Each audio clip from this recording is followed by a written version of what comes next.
aminoazúcares.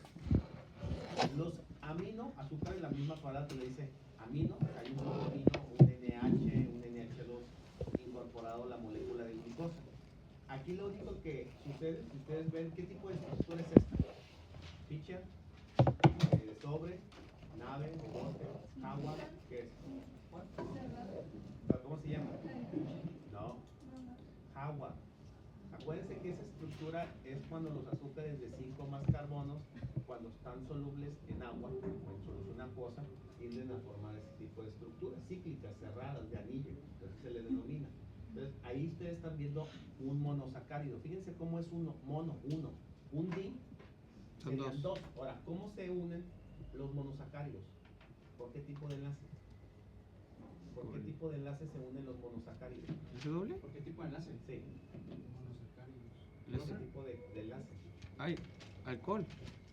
Bueno, intervienen dos alcoholes, pero luego hay formación de agua y se queda algo en medio. El éter. O glucosídico o el éter. Muy bien. Entonces acuérdense que un disacárido, dos, se empiezan a formar por enlace glucosídico, un oligosacárido, como lo habíamos visto en los gangliósidos, o glucosídico, y luego un polisacárido de más de 9 o más, o 10, o centenares o miles, o glucosídico. Todos son o glucosídicos. Ahora, acuérdense que hay enlace alfa 1,4 y enlace alfa 1,6. El alfa 1,4 es donde están el carbono monomérico abajo, entre los OH, pero de abajo. Entonces es lineal. El enlace alfa 1,6 tiene una ramificación para arriba. No se les olvide, ¿eh? Entonces es O glucosídico, alfa 1,4, alfa 1,6. Es como un escalón, una ramificación, porque ese ya se conecta con el carbono número 6. Y luego mencionamos el enlace beta. Los enlaces beta normalmente, ¿cómo son? Miren, ese es el enlace alfa 1,4. Si se fijan, aquí tenemos el beta 1,4, alfa 1,4 y alfa 1,2. Es dependiendo de donde esté la posición de los OH. Pero si se fijan, los alfa son lineales. ¿Quién tiene el enlace beta? La galactosa. La lactosa que tomamos de la leche, que después la descompone en glucosa y galactosa, tiene enlaces beta. Entonces, la enzima que descompone a la lactosa, ¿sí?, rompe los enlaces. ¿Sí? Rompe los enlaces. ¿Y qué obtengo de la lactosa? Glucosa y galactosa. Las personas que tienen deficiencia de lactasa, acuérdense que este disacárido de 2 se va al intestino grueso y ahí se fermenta. Y es por eso que a las personas les da diarrea. El fermentar, ¿qué ocasiona? Que se generen gases como metano e hidrógeno. Y eso hace que le den flatulencias cuando alguien tiene intolerancia a la lactosa. Es un azúcar que jala mucha agua en el intestino grueso, por eso las heces se hacen más acuosas, más líquidas, por eso les da diarrea. Por eso hay distensión abdominal, dolor tipo cólico, se inflama el intestino grueso, en la parte alta del colon. ¿Sí? Entonces, la microbiota, la flora bacteriana, se nutre de todos esos azúcares. A las bacterias les gusta el azúcar. ¿Qué creen que pasa con un diabético? Un diabético, cuando trae altos niveles de glucosa, son más susceptibles a desarrollar infecciones por bacterias. Por eso les da gangrena, les andan cortando los miembros, los pies, ¿verdad? Que los deja el puro tronquito, porque va avanzando por los altos niveles de glucosa, porque hay más proliferación de bacterias. Bueno, en el caso de los aminoazúcares, dice que se sustituye un grupo amino por un alcohol. ¿Sí? Grupo amino por un alcohol. Entonces aquí, en vez de este OH, se incorpora un grupo amino, por eso se llama aminoazúcar. Ahora, los aminoazúcares más comunes que el cuerpo produce, porque se forman a partir de la glucosa, por un intercambio de un grupo amino, tenemos la galactosamina y la glucosamina. ¿Dónde actúa la galactosamina? Pues en el cerebro, en las neuronas, ¿sí?, como parte de estructura y función de las neuronas. Y tenemos la glucosamina. La glucosamina la utilizan mucho en la medicina del deporte, ¿sí? que las personas de alto rendimiento tienen mayor desgaste. ¿Y qué es lo que se desgasta normalmente en las personas que tienen o hacen mucho deporte? ¿Qué es lo que creen que se desgaste? El hueso, Las articulaciones. las articulaciones, exactamente. Hay un mayor desgaste. Entonces las personas, por ejemplo, que tienen artritis o cistitis, que tienen actividades deportivas o que son de alto rendimiento, se les da glucosamina. ¿Para qué? Para que tenga una mayor protección y recuperación de la parte de las articulaciones. De hecho, también se utiliza en la veterinaria. Los perros, hay ciertas razas de perros que tienen también desgaste de sus articulaciones y ya cuando tienen una edad ahí de 8, 9, 10 años empiezan a tener problemas para caminar o para levantarse y también les recetan glucosamina.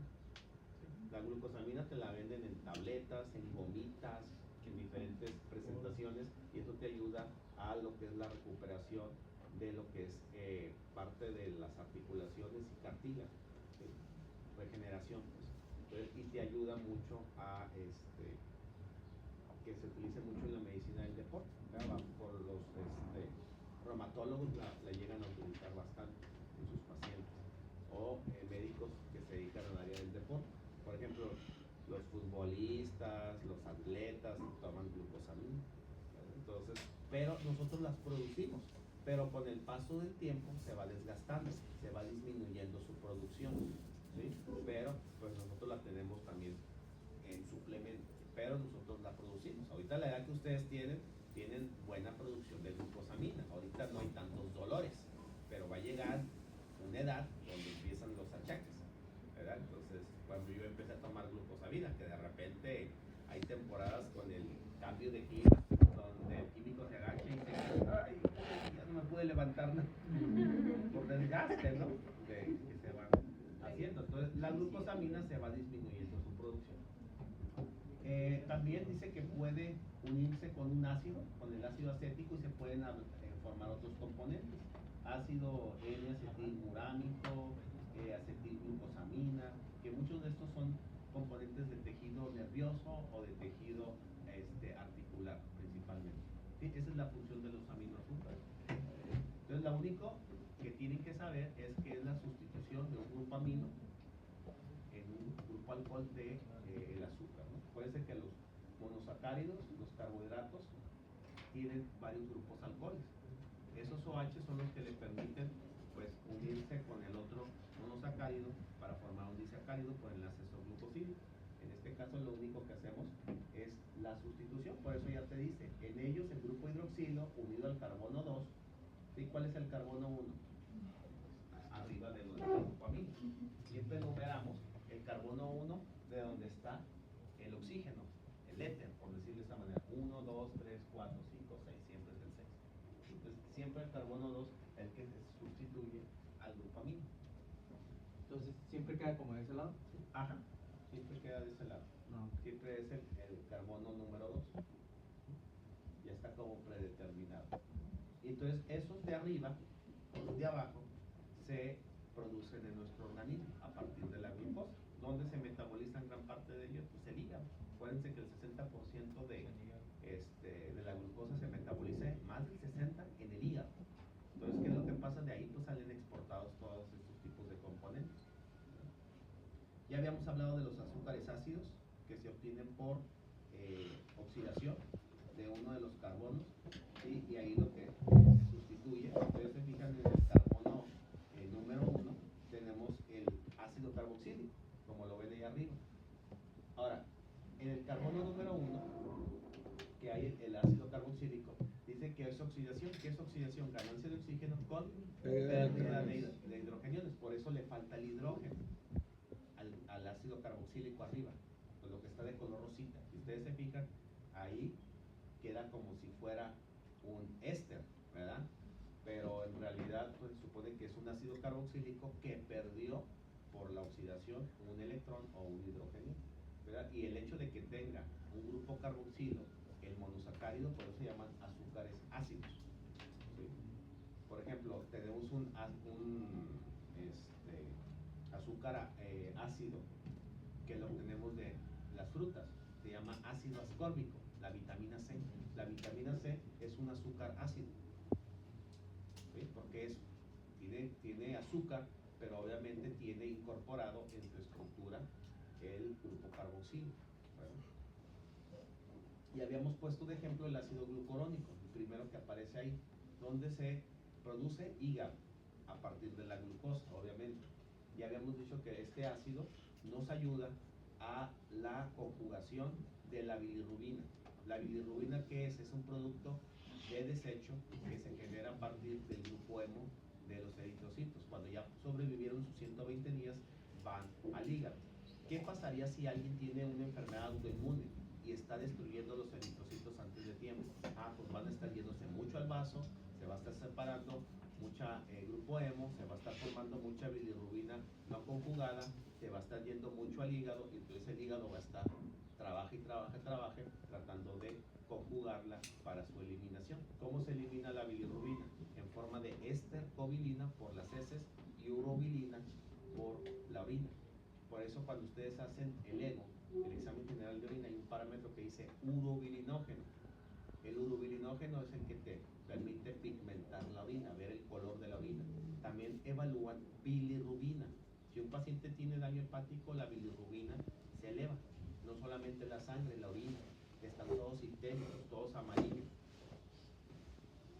Entonces, este azúcar ácido, como lo es el ácido glucurónico, pues nos ayuda al metabolismo de la bilirrubina, principalmente, llamado ácido glucurónico. Tenemos azúcares alcoholes. Aquí dice que estos se obtienen por reducción. El anterior era oxidación. ¿Qué es reducción? Pérdida de oxígeno, ganancia de hidrogeniones. Entonces aquí lo que va a ganar es un hidrógeno. Entonces, como va a ganar un hidrógeno, entonces ahí se va a obtener un alcohol. Dice, se obtienen por reducción del grupo carbonilo a grupo hidroxilo. O sea, pasa de cetona a OH, es lo que te está diciendo. Acuérdense que el carbonilo es la cetona, carbono doble enlace oxígeno. Entonces dice que pasa a OH, por eso se llaman azúcares alcohólicos. De manera que ellos, todos los átomos de carbono están unidos a un grupo hidroxilo. Ejemplos de azúcares alcoholes, tenemos manitol y tenemos el sorbitol. A lo mejor ustedes han escuchado del sorbitol, lo usan como edulcorante, ¿sí? En muchos de los alimentos.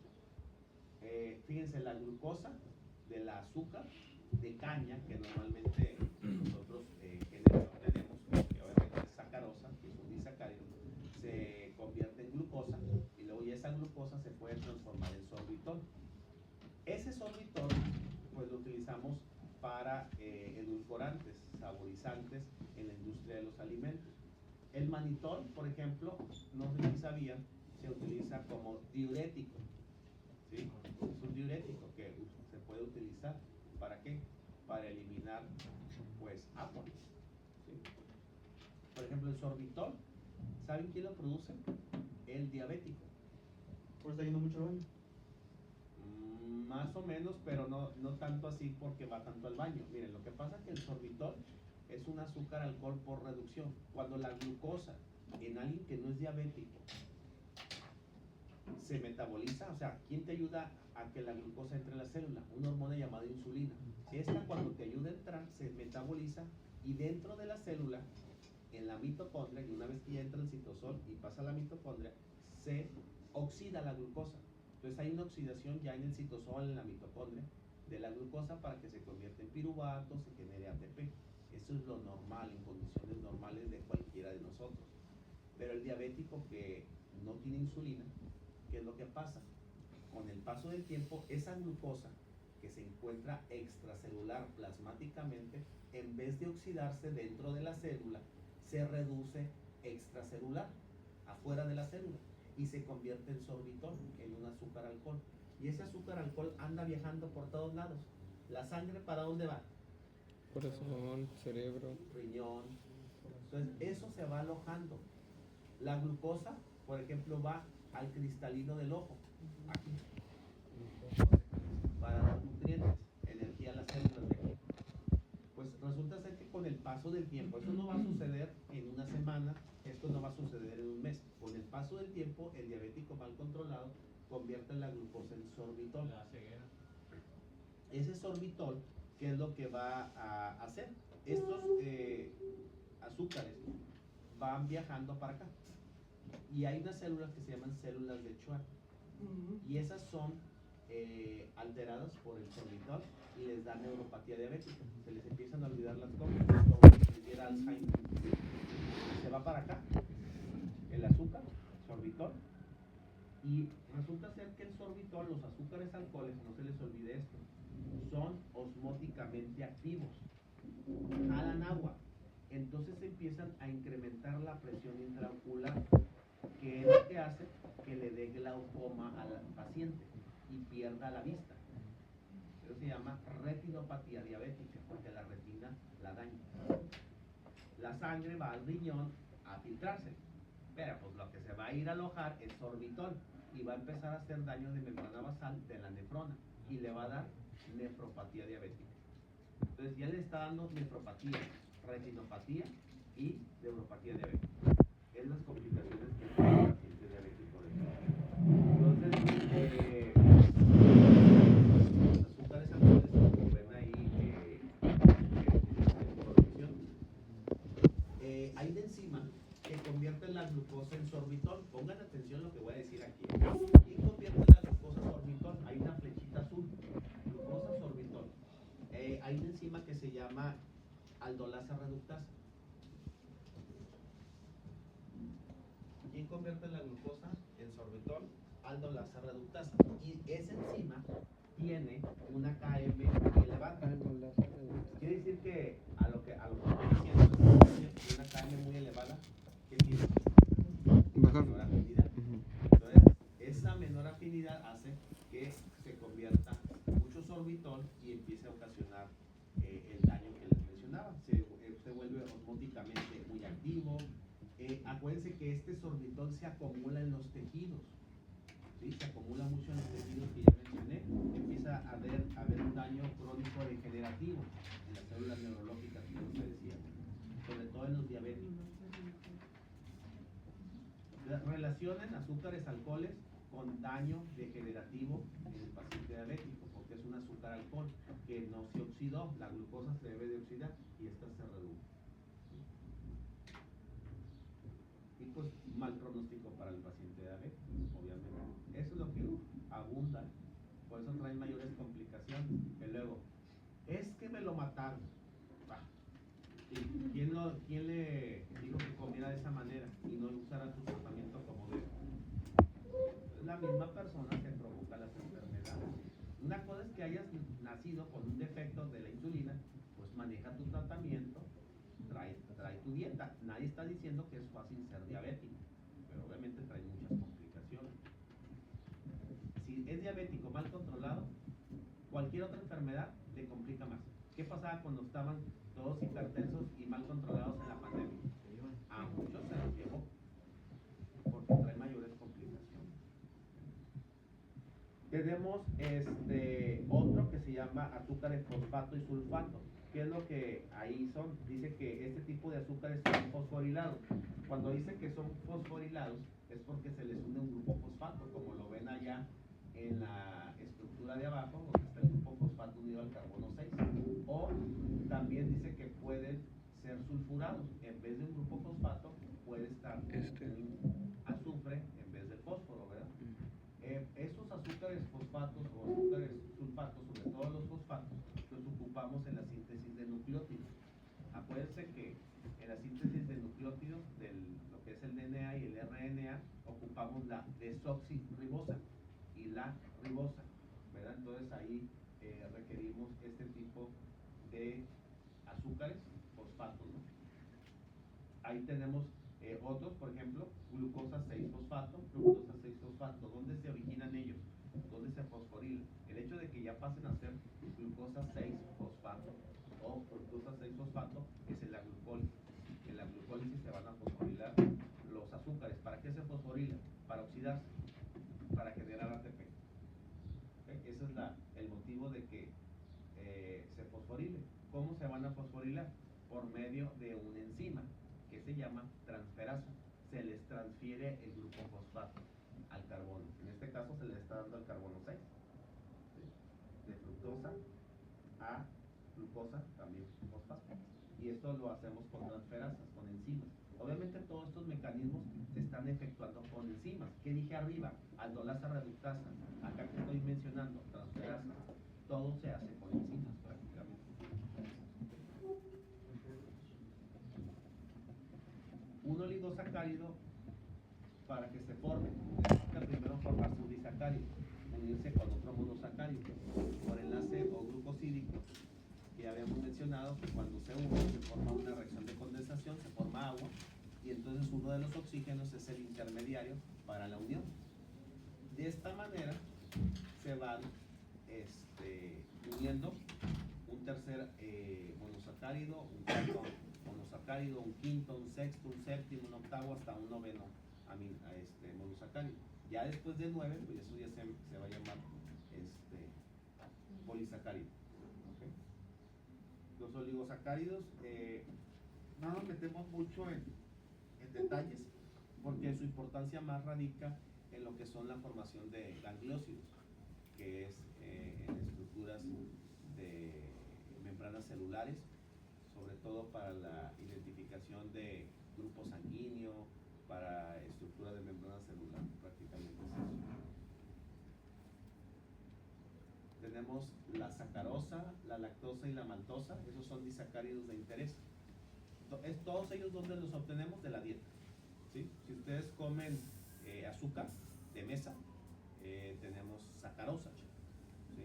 Si ustedes toman lácteos, tienen lactosa. Y la maltosa, ¿de dónde viene? Pues normalmente del almidón, de los carbohidratos que consumimos, ¿verdad? Hay una enzima que más adelante vamos a platicar en el Inter, se llama milasa. ¿Qué hace la milasa? Degrada almidones, degrada azúcares. ¿Dónde se produce la milasa? La boca, la saliva, se produce en el páncreas. Y esta rompe los enlaces alfa 1,4. ¿Para qué? Para que se obtengan monosacáridos. Yo había escuchado que en la comida cuando mojas como la papa o algo así, cuando mojas como la papa o algo así es por el almidón, algo así. Pero O sea, que ese tipo de alimentos son cadenas muy largas, de cientos de monosacáridos unidos. Entonces, la saliva libera amilasa salivar y empieza a romper. Entonces, lo que hace la saliva, por medio también del proceso de masticación, es que esos polisacáridos se lleguen a convertir en oligosacáridos, algunos. Pasen al estómago. Obviamente en el estómago no va a suceder gran cosa, pero ya una vez que llega al intestino se libera la amilasa pancreática y esa es la que actúa sobre los poli o sobre los oligosacáridos para que te queden disacáridos a nivel de vellosidades intestinales. Y ahí después se activen las disacaridasas, que son esas que están en el asterisco. Esas están en el intestino y ellas son las que terminan de convertirlos en glucosa, fructosa o galactosa.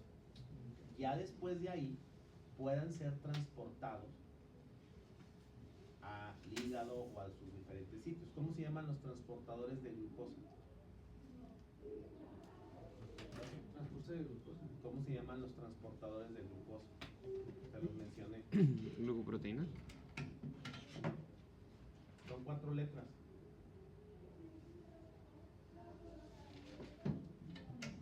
Dije son proteínas y por número.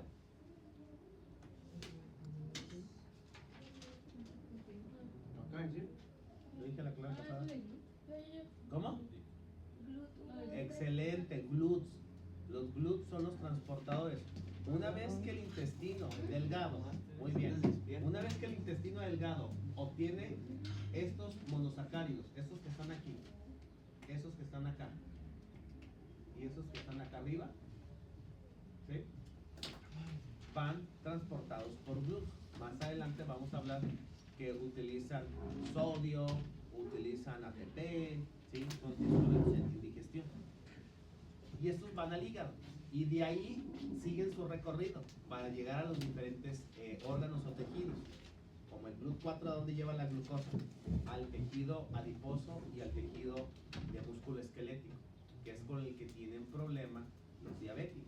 Por eso ellos no suben de peso, porque ahí en el tejido adiposo, ¿qué se tendría que acumular? Glucosa, y el exceso de glucosa te convertiría en triglicéridos y te pondría más pachoncito. Eso lo hace el diabético tipo 2, el que trae resistencia a la insulina. El diabético tipo 1 no almacena, al contrario, se lo agota. Por eso son flacos. Esa es la diferencia de M1 y de M2. ¿Sí? Entonces, en condiciones normales los GLUT nos llevan la glucosa o los azúcares a diferentes tejidos. Habíamos mencionado uno que es exclusivamente de fructosa. ¿Cómo se llama? El GLUT que es exclusivamente de fructosa. El 5. Sí, el 5 es exclusivamente de fructosa. ¿Verdad?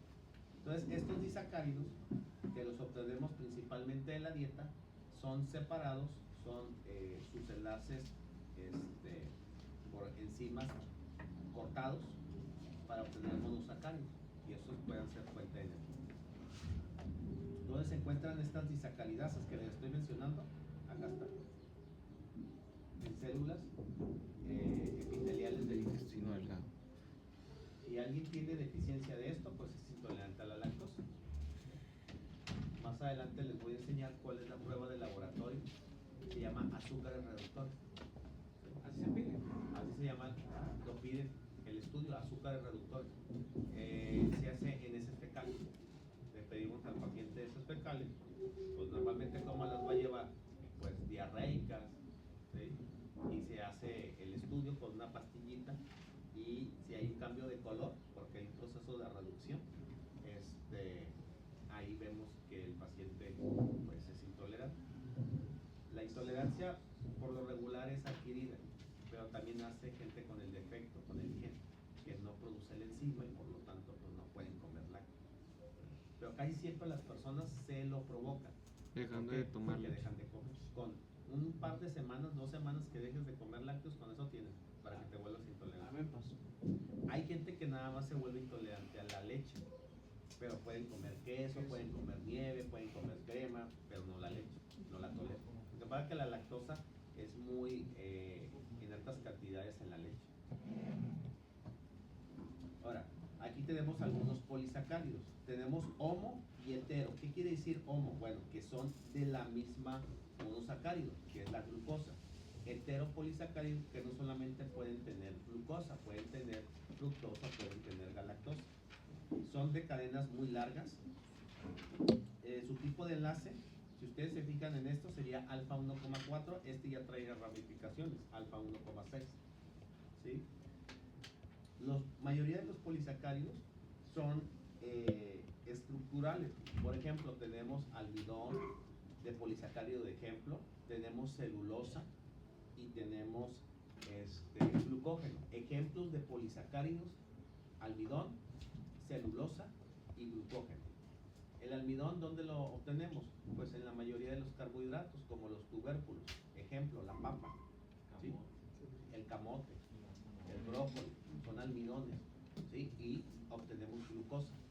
O sea, tú la pruebas, muerde una papa, no te vas a ver dulce. Lo que pasa es que el cuerpo lo metaboliza, lo transforma en glucosa. Qué curioso que una papa te dé energía y que una papa te haga subir de peso, porque tiene mucha glucosa. Por eso se llena muy rápido. Te llena muy rápido. Es un carbohidrato complejo, no es simple, ¿verdad? Tenemos también la celulosa. Tenemos la celulosa, ¿dónde se encuentra? En los vegetales, ¿sí? Ahora, hay muchos de los vegetales que nosotros no podemos comer. ¿Por qué? Porque tienen celulosa. No tenemos enzimas para degradar celulosa como lo hacen los rumiantes. La vaquita es que está mastique. Ellos tienen un proceso de digestión de ciertas enzimas que pueden degradar a la celulosa.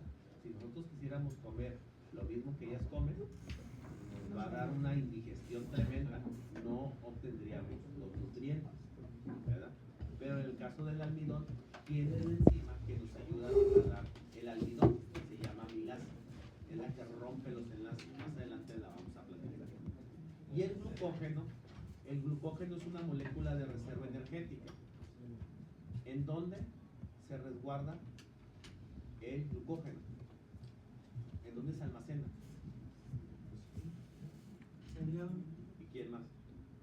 Tejido adiposo. Ahí son los triglicéridos. Hígado resguarda glucógeno. ¿Y qué otro sitio? No. No va a decir porque la guarda. No, ¿qué va a tener? Músculo. A músculo y al hígado. Músculo y Cierto. hígado son los dos sitios de almacenamiento de glucógeno. ¿Qué molécula, qué monosacárido se puede convertir en glucógeno? ¿Qué monosacárido puede convertirse en glucógeno? Glucosa. Glucosa. La glucosa por enlaces o glucosídicos alfa 1,4, alfa 1,6 formamos el glucógeno en el hígado o en el músculo. ¿Sí? ¿Para qué sirve? Para las primeras 12 o 24 horas De ayuno. es lo que te da energía de almacenamiento. Cuando estamos durmiendo y estamos en estado de ayuno, nosotros obtenemos la degradación de glucógeno. ¿Cómo se llama la ruta metabólica? Glucólisis. Glucogénesis, no. Gluconeogénesis. No. No la de fosforilación. ¿Cómo se llama la ruta metabólica de degradación de glucógeno? Lo vimos al inicio. ¿Ejemplo qué? No. Vamos a ponerle el nombre hoy de la novela y la película, Lo que el viento se llevó. Ya se llevó la información. Se lo llevó, es que es día de Glucogenólisis, degradación del glucógeno. Glucogenólisis. A ver, ahora sí digan, ya les voy a ayudar un poquito con esto. ¿Cuál es la hormona que ayuda a degradar glucógeno hepático? ¿Cuál es la hormona que ayuda a degradar glucógeno hepático en estados de ayuno? La produce el páncreas. Insulina. Y tiene, no. Ah, Y tiene efecto hiperglucemiante, no hipoglucemiante. Les dije. ¿Cuál es la hormona que degrada glucógeno hepático en situaciones de ayuno? Y es una hormona hiperglucemiante. Sí, dile. Muy bien, glucagón. ¿Se la dijo? Sí. Sí la dijo. ¿Cuál es la hormona, Elías, que ayuda a degradar glucógeno muscular? Lo produce la glándula suprarrenal. Normalmente se eleva mucho en estrés o en susto. Adrenalina. ¿Sí? Entonces, adrenalina degrada glucógeno muscular y glucagón degrada glucógeno hepático en estado de ayuno. Ahora, ¿cuál es la hormona, Abraham, que ayuda a bajar los niveles de glucosa en estados postprandiales? Insulina. Después de comer. Insulina. Insulina. ¿Ustedes les vaya a olvidar eso? Está todo grabado. Estaba grabado la clase pasada. Morros ahí pasan, ¿eh?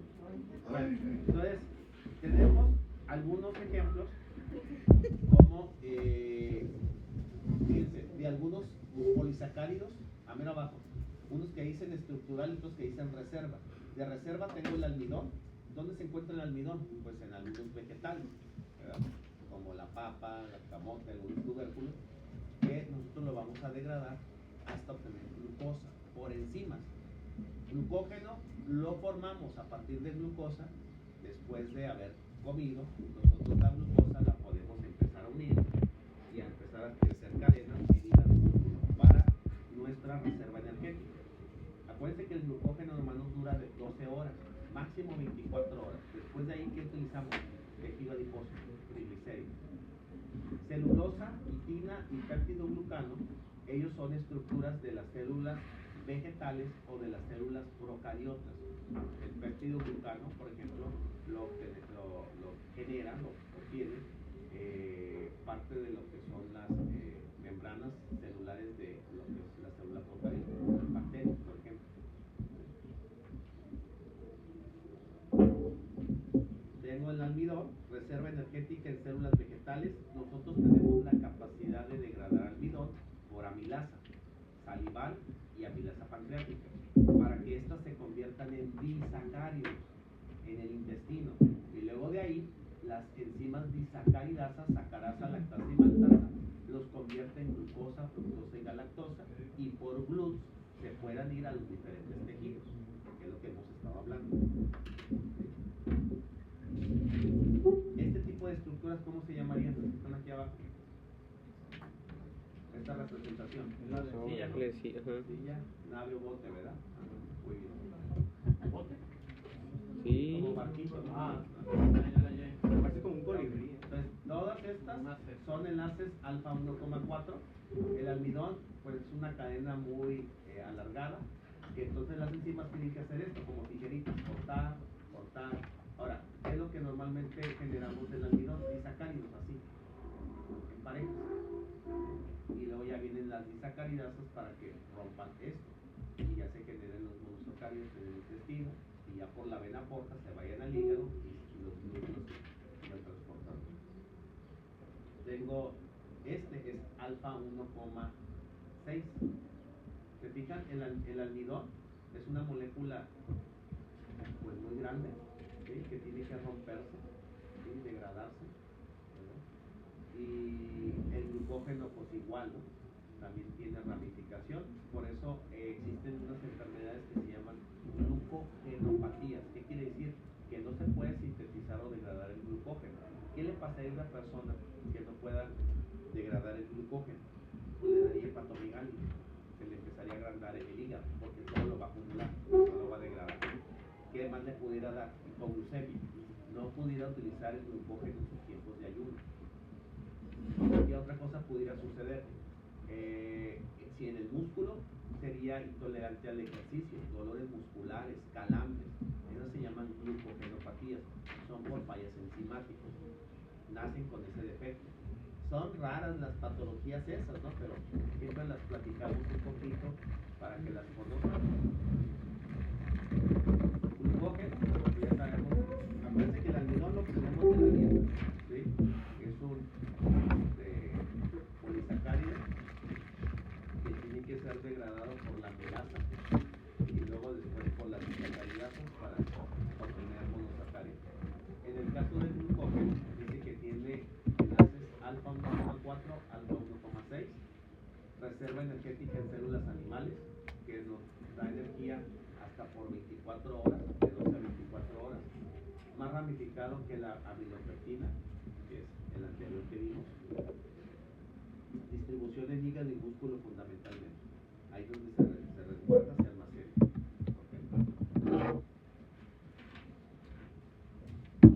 Okay. Y tengo la celulosa. ¿Dónde se encuentra la celulosa? En la estructura de las plantas. No sé si ustedes se han fijado que las hojas tienen como estas líneas. Esa es la celulosa, parte de su estructura, tejido. Exactamente. Por eso lo que usted dijo, que por lo general las vacas comen ese tipo de plátano. ¿Ustedes han masticado una hoja? Sí. ¿Sabe? Okay. Miren, hay hojas que sí pueden, bueno, nada más para que sientan el sabor.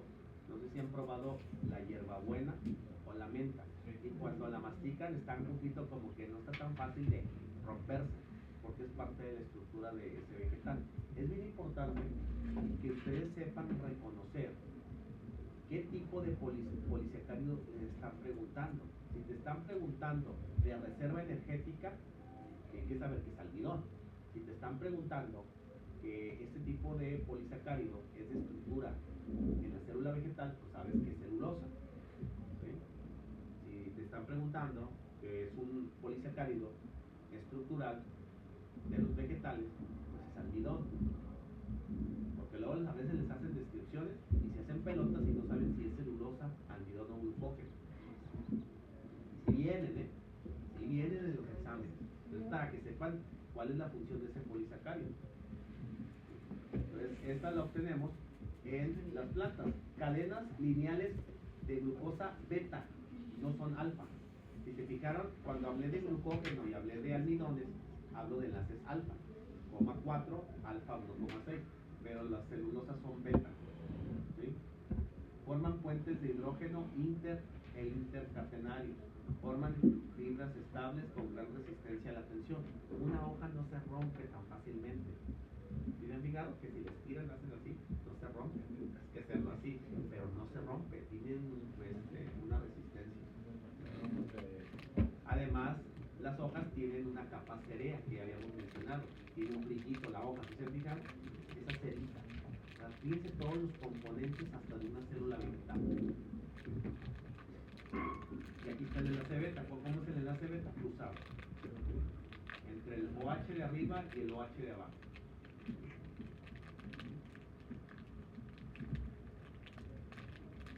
Y pues ya lo que sigue son, al hablar de glucosaminoglicano y proteoglicano, ¿verdad?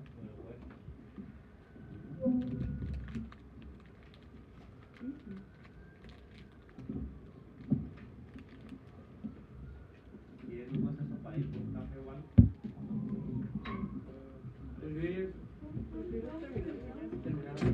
También. Es que le falta mucho químico. Si usted quiere ir por un café, No, yo no lo termino, nada más digo por ustedes, si quieren ir por algo. Le falta mucho químico. A mí siempre me va a faltar. No, nunca voy a terminar, la verdad. o terminamos mejor eso. Bueno, vamos a hacer como el break en el examen. ¿Cuál es? Ah, Sí. Para Termina empezar el el examen. examen.